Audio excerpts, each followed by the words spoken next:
परत अण्णा मला सोडून परत या आणि मला घेऊन जा. तुझा स्पीकर बंद कर. कानाचं पडदा फाटलं. एवढा मोठा आवाज तुझा. माझा आवाजच मोठा आहे. तुझा आवाज मोठा आहे मग तू हे का ट्राय करत. काय ए केसावर भांडी भांडी या भांडी केसावर भांडी. जरा शांत बस. कशी शांत बसू. अण्णा गेले. बरं झालं तो म्हातारा गेला तो. त्याला म्हातारा म्हणू नकोस. ते तरुण होते.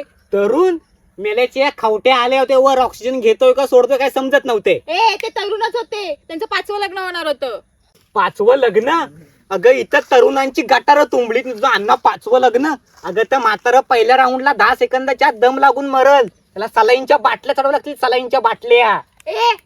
त्यांची ही नात एकही शब्द ऐकून घेणार नाही अण्णांबद्दल. एक शब्द. एवढा ग्रंथ छापल ग्रंथ. मला सांग तुझं पप्पा अण्णांचं कितवं मूल. तसं अण्णांना 4 बायका होत्या आणि प्रत्येकीला 6-7 मुलं होती. आणि माझे बाबा त्यांच्या पहिल्या बायकोचा 4था मुलगा. अगं तुला कळतंय काय. तुझा अण्णा नालं ना एवढा मोठा समुद्र आहे जो मासा वाढवत चाललाय. ते काही असू दे. अण्णा गेले. 5वं लग्न तरी करून जायचं. हिला अजून 5व्या लग्नाचं पडलंय. ते सोड. आपल्या लग्नाचं काय.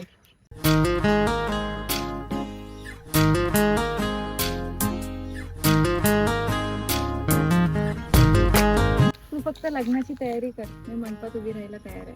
हो का. पण त्याच्या आधी आपण अण्णांचं. त्या आईला इथं पण आणला. त्या अण्णा नुसता वनवास आणला नाही. अण्णांनी वनवास आणलाय. जा माझ्याशी बोलूच नकोस. त्या आईला रागवली. ऐक तर रे. तिला पण राग कापू द्यायचा होता. हा राणी सारखा चंद्र तर रात्रीचा दिसतो. माझ दिवसा कसा काय. वटवागो तर रात्रीचं दिसतात. दिवसा कसं काय. चायला एवढा गोरा आहे. 4 टाइम आंघोळ करतो तरी कोण आयटम पडत नाही. तिकडं पहिला सरपंच आपटे. अरे इकडं कसे वाटतं सावनीवाल्याला शोधायला आलेत. तर राजाला सांगायलाच पाहिजे तर गेम करायला. सरपंच इथंच होते ते दोघं जण. इथं होती ती. कोणाच होती. कोणतरी होता पिवला शेवटाला. तो आपण बघितला तोच होता काय रे. मला नाही आठवत. तुला आठवत तरी काय. काहीच नाही. मग आता आपल्या गावाला कुठे तो. मला वाटतं सरपंच ती लोक तिकडे असतील. मग जाऊन बघूया तिकडं. चला मग. राजदा. अरे याला काय बोमट्याला काय डोंगरा चावला की काय. त्यांच्या 5व्या बायकोला कळलं असेल अण्णा गेलेत ते. बहुतेक ती जीव द्यायला येत असेल म्हणून सांगायला आला असेल. गप. जर अण्णा पुराण बंद कर दिसत. अण्णा काय मेंटल बाई आहेस तू. एकतर अरे दादा. अरे सावनीवाडीचे दादा येतात. सरपंच आपटे. काय दादा इकडे.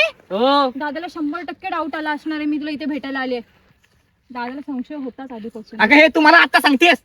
आता काय करायचं. आता काय करायचं. फुगडी खेळूया. चल मजा येईल. अगं मेंटल बाई काय माझ्या. तिला काय करू मी. अगं तुझा दादा आला तर मला सोडून मारल. मी बघायला थांबू. अगं मेंटल बाईचं काय करू बघायला. इथं का माझा शो सुरू आहे. नुसतं ऑर्डर असतो. प्रेमच नाही माझ्यावर. वहिनी तुम्हाला अण्णांच्या नारळाची शपथ. इथून निघा. हा जाते. गेली बरं. पण हे मला कसं नाही सुचलं शपथ देण्याचं. त्या बायकांना सुचत नाही. तिच्या आईचं. अरे सरपंच आले. सरपंच चालू एक गप्प शांत उभा राहा. सरपंच हसतो. सरपंच आज तो. ए धरू तुला धरू. भावा काला आहे मी. ह्याला धर. मी काय गोरा आहे. मी पण काला आहे. ह्याला धर. म्हणून काय झालं. काला गोरा काय फरक आहे. तू धर याला. ए हेकल्या माझी बहीण कुठं आहे. तुमची बहीण तुम्हाला माहित. ए शाण्या सरपंचांना उलट उत्तर देतोयस. सरपंच तुला बावलट वाटले काय. ती आहेत ती गोष्ट वेगळी आहे. घबरा. सरपंच भिकारी आहेत ती गोष्ट वेगळी. रे तो काय बोलत नाही. तुम्ही माझी इथे इज्जत करता 4 चौकात. सरपंच तुमची लायकी आणि आम्ही काढणार हे ऐकायच्या आधी कानात पाखरू मुतला असतं तर बरं झालं असतं. आईला हे ऐकून असं वाटतंय कानात बागला हागून गेला. हे गप्पा मीन्या त्यातली आणि मुत्रा जाऊन मुतली अशी गाठ आहे तुमची. हो सरपंच असं नाही ते. मी नाही त्यातली कडी लावली आतली. गपरे असं आहे ते. गबस. ए गब्बस. मला शिकू नको काय. उगाच ना सरपंच म्हणलोय. काय माहित कोणी बनवला नाही. ए मानवाला बोलू नको काय. हे परत माझ्या बहिणीचा दिसलास ना परत गावात तुला ठेवणारच नाही. चला ए तू दिस परत. चला परत. ए चल. त्या मायला ती पारू पण सोडून गेली. आता टाइमपासला कोण आता करू काय. बोलली होती मुतारी संसार करीन, त्याला प्रेमावर तू मुतून गेली. त्या राजा आणि बंटी कुठे गेली मला पण शोधतोय. हे कोण? सरपंच आणि छगन बाबा आहेत ना, सावनी वहिनी सोबत काय करताय आमचं बघून येतो. तो भेंडी सरपंच काय माझ्यावर पेटून गेलाय. अरे पण हा पप्पू राहिला कुठे, येतो मला अजून नाही आलाय. अरे ती पारू सोडून गेली ना तेव्हापासून तू कबीर सिंग झालाय. कबीर सिंग वाटतं झालाय कबीर सिंग. बावरा बावरा. आता मी ना तू कबीर सिंग होणार आहे. हा बघ आला. मी हो आणि कबीर सिंग हो. काय तू? हो राजदा, मी येत होतो तेव्हा. सावनी मी तुला बोललेलो ना त्याच्यासोबत प्रेमाचं नाटक कर. दादा 3 वर्ष प्रेमाचं नाटकच करते. त्याचे पप्पा मोठे बिझनेसमॅन आहेत आणि या वर्षी ते 5 फॉर्च्युनर घेणार आहेत, त्याच्यातली एक मला देणार आहेत. मग द्याला का? नाही ना, का त्याच्या घरी इन्कम टॅक्सची रेट पडली, तो भिकारी झालाय. नाहीतर आधी तो सूटबूट मध्ये फिरायचा. काय? आता पैसे नाही बंद. आता त्याच्याकडनं मी त्याच्याच पैशातून 50 एकर जागा घेणार. तो आता तो मिडल क्लास माणूस झालाय. आता विचार करते त्याला सोडायचा. विचार काय द्या आता सोडूनच टाक. त्याचा काही उपयोगच नाही तसा त्याचा. पहिला ह्यांचं हे प्लॅन आहे. म्हणजे ही सावनी राजा गेले 3 वर्ष फसवते. आता मी राजाला सांगणार काय पण होते. काय एक गप, हा काही बोलतोय, येडा झालाय काय? माझी सावणी माझ्यासोबत असं कधी वागूच शकत नाही. काही बोलते ती कोणतरी वेगळी असेल. राजा आपल्या मैत्रिणी शपथ घेऊन सांगतो खरं आहे. सावनी आता त्याला सोडून टाक आणि आमच्या छगनरावशी तुझं लग्न लावून देतो. चालेल ना? चालेल. काय छगनराव चालेल काय? एका बोटावर तयार आहे. ईश्वर हा, अरे छगनराव लाजले. सावडी राज तू जा, जा, वाजव ना तू थांब ना, मी आहे ना. वा, तरी पण मला पप्पू बोलला होता, पण मला त्याच्यावर विश्वास नाही बसला. पण तू माझा विश्वासघात केलास. राज तुला माझी बहीण बोलण्याच्या अगोदर तुला समजलं.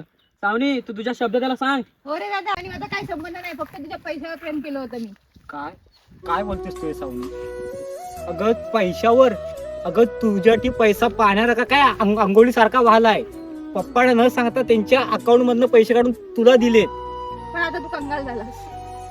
आणि जे 3 वर्ष मग काय होतं? मी तर फक्त तुझ्या पैशावर प्रेम केलं होतं, तुझ्यावर नाही. राजदा असंच असतं रे, जेब में जरा से छेद क्या पड़ जाए, सिक्के से पहले रिश्ते गिर जाते. पैशासाठी अगं मी तुझ्यावर मनापासून प्रेम केलं होतं. तुझ्यावर आणि प्रेम. चल जा फुट. सावनी तू काय बोलतेस? ए चल, मी आता छगन सोबत लग्न करणार आहे.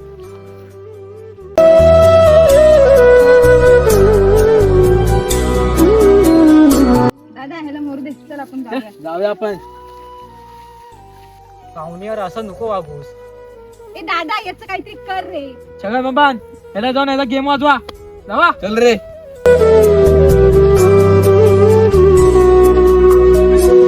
पण तू आम्हाला ह्याच जागेवर सेम जागेवर का बोलवली सेम कपडे घालून? राजदा बोल, शांत का आहेस? कसं आहे ना, हवी असलेली गोष्ट न मिळाल्याच्या दुःखापेक्षा त्यासाठी केलेले प्रयत्न आठवून अधिक त्रास होतो. मग ती गोष्ट वस्तू असो किंवा व्यक्ती. राजा नको एवढा विचार करू. ती विसरली असेल तुला, तू पण विसर तिला आता. अरे तेच तर नाही ना जमत आहे तिला विसरणे. अरे आता तर मला भिकारी झाल्यासारखं वाटतंय. तू अजून तुझ्या आईचा राजा आहेस. आणि तू एका मुलीसाठी भिकारी बनू नकोस. आपली मैत्री आहे, पण आम्ही वयाने लहान आहोत. पण आपली मैत्री लय मोठी आहे. जरी भिकारीचा बोललास तर तू 61% वाटतोस. मी तुला ताटली देतो आणि भीक मागतो. मग तू मस्तपैकी जो मोठा बिझनेस उभा कर भीक मागून. चाल्या न इथं भीक मागायला आलो मी. भीक मागायला आलो. तू जो रूठा तो कौन हंसेगा, तू जो छूटा तो कौन रहेगा, तू चुप है तो ये डर लगता है, अपना मुझको अब कौन कहेगा, तू ही वजह तेरे बिना बेवजह बेकार हूँ मैं तेरा यार. बस बस बस बस. मी लोक बऱ्याच दिवसानंतर असा खेळलो जरा हसलोय. मजा आ गया भाई. हा ना थँक्यू. हा मी तर बरेच दिवस झाला हसतो नव्हतं. अरे फोन असतो तू फोन असतो 2 मिनिटावर फोन असतो. हॅलो, हा बोला. हेलो, सावनी बोलतीये. अब न पहले सी बातें हैं, बोलो तो लब थर थराते हैं, राज ये दिल का होना बयां हो गया.